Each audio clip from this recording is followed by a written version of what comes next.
Hello friends, welcome to my YouTube channel DP educare. दोस्तों, आप लोगों के द्वारा एक प्रश्न बार बार पूछा जा रहा है और वो प्रश्न जायज़ भी है और मुझे लगता है कि आपके मन में भी उस प्रश्न को लेकर काफ़ी जिज्ञासा होगी।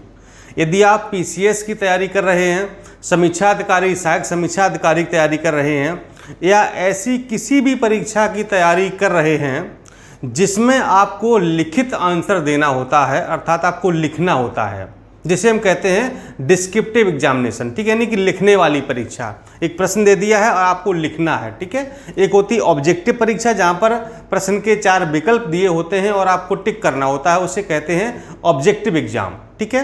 और वो परीक्षा जहां सिर्फ प्रश्न लिखा होता है, उत्तर आपको अपने मन से लिखना होता है, ठीक है, उसे कहते हैं सब्जेक्टिव या डिस्क्रिप्टिव एग्जाम, ठीक है। जैसे कि मान लो समीक्षा अधिकारी की परीक्षा है या पीसीएस की परीक्षा है, वहाँ पर आपको जो प्री परीक्षा, प्रारंभिक परीक्षा है, वो तो ऑब्जेक्टिव है, लेकिन जो मुख्य परीक्षा है वो सब्जेक्टिव है, ठीक है। पीसीएस की भी और समीक्षा अधिकारी की भी। हालांकि समीक्षा अधिकारी में और हिंदी का एक पेपर और जीएस का ऑब्जेक्टिव होता है, लेकिन हिंदी का दूसरा पेपर और निबंध का सब्जेक्टिव होता है, ठीक है। लिखने वाला होता है, तो लिखने वाला जो पेपर होता है, जैसे मान लो निबंध है, ठीक है, या पीसीएस जो मेंस का पेपर होता है, 150, 100 या 200 शब्दों में आंसर लिखना होता है, या यूपीएससी की बात करें वहाँ पर 200, 250 शब्दों में लिखना होता है, ठीक है। या हम मतलब एक कॉमन सी बात करें, अगर हम निबंध की बात कर लें, ठीक है, अगर निबंध की हम बात कर लें कि आपको 600 शब्दों में लिखना है या 700 शब्दों में लिखना है, जैसे कि पीसीएस में आपको 700 शब्दों में एक निबंध लिखना होता है, समीक्षा अधिकारी में 600 शब्दों में एक निबंध लिखना होता है, ठीक है। तो ये शब्द हैं, ये शब्द कैसे काउंट करें हम? क्या 600 शब्दों को हमको एक एक करके काउंट करना होगा या कोई और तरीका है? या क्या सारे शब्दों को काउंट करना होगा या कुछ शब्दों को छोड़ देना होगा? छोटे शब्द, बड़े शब्द, का, की, ने, है, मैं, क्या सबको काउंट करना है? इन्हीं सारी समस्याओं का समाधान लेकर के जो भी आपके डाउट्स हैं सारे आज हम क्लियर कर देंगे, ठीक है, कि जो शब्द हैं वो कैसे काउंट करना है। और चूंकि समय वहाँ लिमिटेड रहता है, लिखना भी है, अगर आप काउंट ही करते रहेंगे तो लग रहा कि 10-15 मिनट तो ऐसे ही चले जाएंगे, ठीक है। तो आपको हम बताएंगे कि कैसे इन सारी चीज़ों से हम निजात पा सकते हैं और किस प्रकार से शब्दों को हम काउंट करते हैं, फिर चाहे वो पीसीएस की परीक्षा लिखने वाली हो, चाहे समीक्षा अधिकारी की कोई भी परीक्षा हो, ठीक है। दोस्तों, आपको जानकारी दे दूं कि जो हमारे नोट्स हैं जीएस के और हिंदी के, वो कंप्लीट बन चुके हैं, ठीक है। आप लोगों ने कहा था कि जब सर नोट्स बन जाएं तो हमको सूचना अवश्य दीजिएगा। ये मैं नंबर दे देता हूँ। जीएस के हिंदी के सभी नोट्स कंप्लीट हो गए हैं, साथ में करंट अफेयर्स आपको सितंबर 2020 से लेकर के और अप्रैल 2021 तक का भी पूरा मिल जाएगा। इसके बाद जैसे जैसे करंट अफेयर्स बनता जाएगा, वीकली और मंथली आपको मिलेगा। सितंबर 2020 से लेकर के जुलाई 2021 तक का पूरा करंट अफेयर्स आपको दिया जाएगा समीक्षा अधिकारी परीक्षा के लिए, ठीक है। साथ में जीएस के कंप्लीट सारे विषयों के नोट्स बन गए हैं, long notes, short notes, plus Hindi का नोट्स, यूपी स्पेशल, जनगणना, current affairs, budget, economic survey, साथ में जो करंट के आंकड़े हैं, फसलों के, सब्जियों के, खनिजों के, अनाजों के, सब आंकड़े आपको मिलेंगे नए वाले, ठीक है। वन स्थिति रिपोर्ट, एवरीथिंग अवेलेबल है, ठीक है। पूरा कंप्लीट ये बैच में सारी चीज़ें उपलब्ध कराई जा रही हैं। इस पर आप नोट्स लिख करके व्हाट्सएप कर दीजिए या सुबह 10 बजे से लेकर के शाम को 6 बजे तक आप कॉल भी कर सकते हैं। सारी समस्याओं का समाधान आपको यहाँ से मिल जाएगा, ठीक है। नोट्स के लिए आप इस नंबर पर कॉल करिए या फिर नोट्स लिख करके व्हाट्सएप कर दीजिए, तो आपको वहाँ पर सारी इन्फॉर्मेशन दे दी जाएगी कि कैसे आप ग्रुप में जुड़ सकते हैं, ठीक है। आपने कहा था कि नोट्स सब पूरे बन जाए सर, हमको इन्फॉर्म करिएगा, तो नोट्स सारे विषयों के बन करके कंप्लीट हो गए हैं, ठीक है। चलिए आते हैं मुद्दे पर। तो मान लो ये एक लाइन लिखी हुई कि भारत को पूर्व काल में सोने की चिड़िया कहा जाता था, ठीक है। आपको ये भी बता दूं कि जो हमारा लोक सेवा आयोग जो मुख्य परीक्षा कराता है, जो लिखने वाली परीक्षा कराता है, वो कॉपी कुछ इस तरीके की होती है, ठीक है। ये जो है A4 साइज का तो पेपर नहीं होता है, ठीक है, उससे थोड़ा छोटा होता है और ये 2 इस तरह से मार्जिन होते हैं, यहाँ पर जगह छोड़ी होती है और ये मार्जिन होता है और यहाँ पर ऊपर मार्जिन होता है, ठीक है। और लिखा होता है कि यहाँ पर कुछ ना लिखें, यहाँ पर कुछ ना लिखें, यानी कि जो मार्जिन आयोग के द्वारा किए गए हैं, इन मार्जिनों में आपको कुछ भी नहीं लिखना है और यहाँ भी आपको कुछ भी नहीं लिखना है, ठीक है।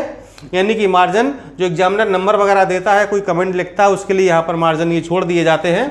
जो बीच में स्पेस दिया रहेगा यहाँ पर आपको लिखना होता है, ठीक है। मान लो आप प्रश्न उत्तर लिख रहे हैं तो अपना प्रश्न यहाँ पर लिखेंगे, आगे प्रश्न लिख देंगे, ठीक है। या प्रश्न नहीं लिखना चाहते कोई बात नहीं, प्रश्न नंबर आपने डाल दिया कितना, 1, ठीक है, इस तरीके से, या प्रश्न नंबर 2 जो भी है। और अगर प्रश्न नहीं भी लिखेंगे तब भी कोई बात नहीं, चूंकि पेपर एग्जामिनर के पास ऑलरेडी रहता है, ठीक है। प्रश्न नंबर जरूर डालिएगा कि उत्तर आप किस प्रश्न का दे रहे हैं, ठीक है। फिर उत्तर लिखेंगे और आप लिखना प्रारंभ कर देंगे, ठीक है। पैराग्राफ में लिखेंगे, नया पैराग्राफ बनाएंगे, कुछ पॉइंट्स भी देंगे, कुछ बिंदु बनाएंगे, ठीक है, फ्लो चार्ट वगैरह बनाएंगे, इस तरीके से, समझ गए ना। तो अब ये मान लो आपने इस तरह से लिख दिया है, ठीक है। तो कैसे हम शब्दों को, मान लो हम एग्जाम्पल चलो निबंध का ले लेते, ठीक है। समीक्षा अधिकारी का निबंध आपको 600 शब्दों में लिखना है, ठीक। अब 600 शब्द कैसे काउंट करें? अब ऐसे मतलब कि 5 पेज लिख दिया, 6 पेज लिख दिया, 7 पेज लिख दिया, ये तो कॉमन नहीं कह सकते हैं, ठीक है। लेकिन क्यों? क्योंकि देखिए किसी की राइटिंग बड़े बड़े शब्द कोई लिखता है, कोई छोटे छोटे लिखता है, कोई दूर दूर लिखता है तो कोई घना लिखता है, ठीक है। तो इस तरह से नहीं कर सकते हैं। मान लो किसी व्यक्ति के एक पेज में 100 शब्द आ रहे हैं तो किसी को 110 भी हो सकते हैं, किसी के 120 भी हो सकते हैं, और किसी के 90 भी हो सकते हैं, किसी के 85 भी हो सकते हैं। ये तो पर्सन टू पर्सन वेरी करता है। तो हम ऐसे भी नहीं मतलब कॉमनली नहीं एक पेज में 100 शब्द आएंगे, ठीक है, या 110 शब्द आएंगे, ये भी नहीं कह सकते हैं, ठीक है। तो कैसे काउंट करें? देखिए, तो आप अपनी कॉपी में आपको काउंट करना है कि आपने जो है कैसे शब्द आप लिख पा रहे हैं, ठीक है। या फिर आप एक काम करिए कि जो इस तरह की कॉपी है इसी साइज की मार्केट में उपलब्ध रहती है, आप वहाँ से परचेज कर सकते हैं और उसमें आप लिख करके देखिए कि कितने शब्द आपने एक पेज में लिखे हैं, ठीक है। अब देखिए शब्द कैसे काउंट करेंगे। जैसे लिखा कि भारत को पूर्व काल में सोने की चिड़िया कहा जाता था, ठीक है। तो जैसे मान लो को है, मैं, की, था, हैं, ने, से, ठीक है। इन शब्दों को आप बार बार नहीं गिनेंगे, ठीक है। एक बार गिन लिया आपने, एक लाइन में या 2 लाइन में इनको एक बार गिन लिया, फिर इन शब्दों को आप बार बार नहीं गिनेंगे। फिर किसको गिनेंगे? भारत पूर्व काल सोने चिड़िया कहा जाता। इस तरीके से जो मतलब कि 2-3 अक्षरों से मिलकर के शब्द बने हैं उन शब्दों को गिनेंगे, ठीक है। एक बार इनको मान लो कि ऐसे गिनिए 1 2 3 4 5 6 7 8, ठीक है। मान लो 8 शब्द आए, या छोड़ दिया 9 या 10 शब्द आ सकते हैं, ठीक है, एक लाइन में। वो अगर आप छोटा लिखेंगे तो ज़्यादा आ जाएंगे, बड़ा लिखेंगे तो थोड़ा सा कम आएंगे, ठीक। तो इस तरीके से आपको क्या करना है कि जैसे मान लो आपने यहाँ पर यहाँ से लेकर के और यहाँ तक एक लाइन लिखी, ठीक है। आपने काउंट करिए कि हमारी एक लाइन में कितने शब्द आए। मान लो आपके एक लाइन में शब्द आए 10, ठीक है। आपके एक लाइन में कितने शब्द आए? 10 शब्द आए, ठीक है। और आपने लिखा कि हमारे एक पेज में 1 2 3 4 5 6 7 8 9 10 और 10 ही लाइनें हो गई हैं, ठीक है। तो अगर 10 लाइनें हैं और एक लाइन में 10 शब्द हैं, ठीक, तो क्या होगा? आपकी एक पेज में 100 शब्द हो गए, 10 दाई 100, ठीक है। देखिए वीडियो थोड़ा सा लंबा हो सकता है लेकिन हम पूरा समझाने का प्रयास कर रहे हैं, बिल्कुल बारीकी से आपको बता रहे हैं, एकदम से पूरा प्रैक्टिकल के साथ, ठीक है। तो आपके एक पेज में कितने हो गए? 100 शब्द हो गए, ठीक, 100 शब्द हो गए। अब मान लो किसी ने थोड़ा सा बड़ा बड़ा लिखा और उसके में क्या हुआ कि एक लाइन में कितने शब्द आए? 8 शब्द ही आए, ठीक है। और मान लो उसने कितनी लाइनें लिखी? 9 लाइनें लिखी, 10 नहीं हो पाई उसके में, ठीक है। हालांकि 12-13 लाइनें तक हो जाती हैं। मान लो एग्जाम्पल ले लेते हैं कि उसकी जो दूसरा व्यक्ति है उसके एक लाइन में 8 शब्द आए हैं और लाइनें उसने लिखी टोटल 9, तो 9 8 72 ही शब्द हो पाए, ठीक है। तो उसके एक पेज में कितने शब्द हुए? 72, ठीक है। अब मान लो एक ऐसा व्यक्ति है कि जिसके में जो है एक लाइन में 10 शब्द हैं, ठीक है, और उसने लिखनी लाइनें कम से कम 13-14, मान लो 14 लिख दी, ठीक है। 10 शब्द हुए तो एक पेज पर कितने आ गए? 140 शब्द आ गए, ठीक, 10 14 दाई 140, ठीक है। अगर मैं अपनी बात कहूँ तो हमारी जो कॉपी है, चूँकि हम मतलब ना बहुत छोटा लिखते हैं ना बहुत बड़ा लिखते हैं, ना बहुत दूर लिखते हैं ना बहुत पास लिखते हैं, एवरेज लिखते हैं, ठीक है। तो हमारे जो है करीब एक लाइन में 8 शब्द के आसपास आ जाते हैं, ठीक है, 8 शब्द आ जाते हैं, कभी 7 कभी 8, तो हम मतलब 8 शब्द एवरेज मान लेते हैं। और लाइनें हमारी करीब आ जाती हैं करीब 13 या 14 लाइनें आ जाती हैं, ठीक है, 13 तो आ जाती हैं, तो 13 8 104, ठीक है। तो हम लगभग जो है 100 शब्द मान के चलते हैं कि हमारी जो है एक पेज में 100 शब्द लगभग आ जाते हैं। मतलब मैं अपनी बात कर रहा हूँ, ठीक है, अपने बार आप मत लीजिएगा, ठीक है, मैं अपनी बात कर रहा हूँ, एग्जाम्पल दे रहा हूँ कि हमारी एक लाइन में करीब 7-8 शब्द आ जाते हैं। अब किसी में 7 रह गए तो कभी कभी किसी में 9 भी हो जाते हैं, ठीक है, किसी में 8 हो जाते हैं। तो ऑन एवरेज हमने ले लिया कि हमारी एक लाइन में 8 शब्द हैं, ठीक है। शब्दों कैसे काउंट करना, वही 1 2 3 4 5 6 7 8, ठीक है। अब मान लो आपने को, मैं, की, ये सब आपने एक बार काउंट कर लिए, तो अगली लाइन में अगर ये की, को, के, में, से आता है तो इनको बार बार आप काउंट नहीं करेंगे, ठीक है, समझ गए ना।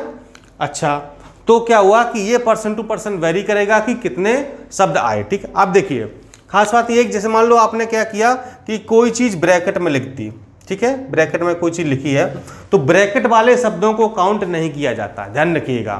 तो कोशिश कीजिए खूब ब्रैकेट का इस्तेमाल करें। मान लो आपने ब्रैकेट में कोई अंग्रेजी शब्द लिख दिया, ठीक है, कोई हिंदी शब्द लिखा, मतलब उसका आपने अंग्रेजी मीनिंग लिख दिया ब्रैकेट में, तो वो शब्द काउंट नहीं किए जाएंगे, ठीक है। या आपने कुछ और हिंदी शब्द के बदले में दूसरा शब्द उसका मीनिंग कुछ लिख दिया है ब्रैकेट में, तो वो शब्द काउंट नहीं किया जाएगा, ठीक है। लेकिन चाहे आप पैराग्राफ में लिखें, चाहे आप पॉइंट में लिखें, वो सारे शब्द आपके काउंट किए जाएंगे, ठीक है।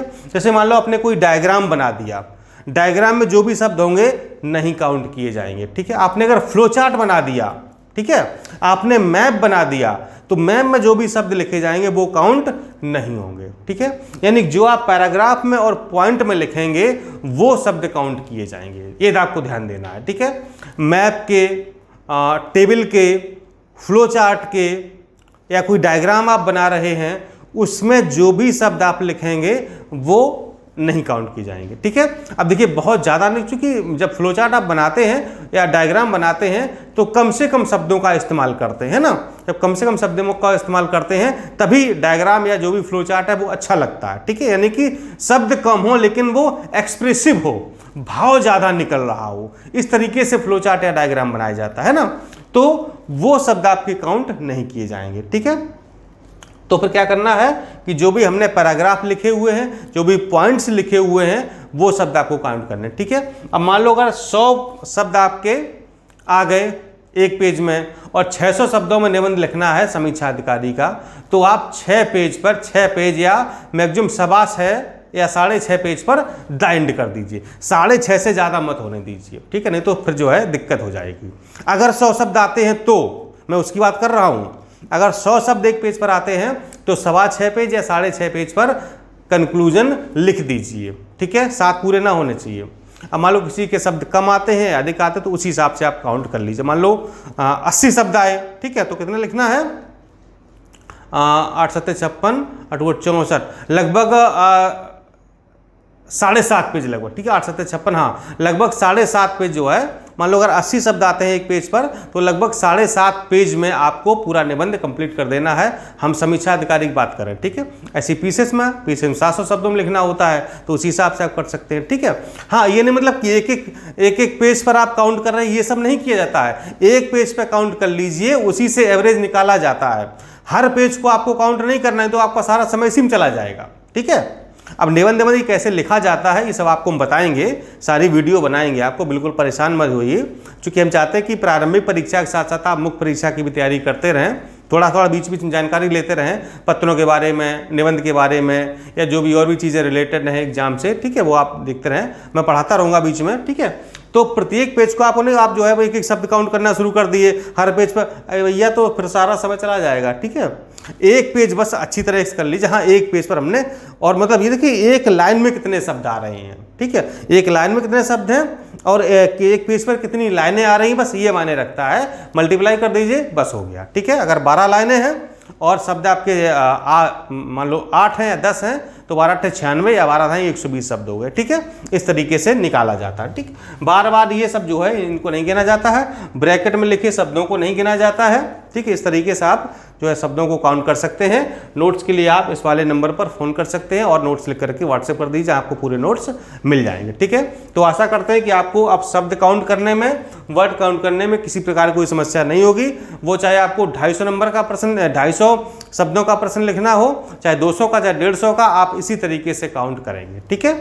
और निबंध लिखना हो तब तो कोई दिक्कत है ही नहीं, एक पेज आपने काउंट कर लिया और सारा बस धड़ल्ले से लिखे जा रहे हैं, ठीक है। फिर मतलब सोचना नहीं है कि मतलब कितना, हाँ ये ध्यान रखना है कि हमको 6 साढ़े 6 पेज पर इसको द एंड भी कर देना है, कंक्लूजन लिख देना है, ठीक है। चलिए, उम्मीद करता हूँ आपको पसंद आया होगा। अगर पसंद आया तो एक अच्छा सा कमेंट करिए और फिर मिलते हैं कुछ नई जानकारी के साथ। नमस्कार, धन्यवाद।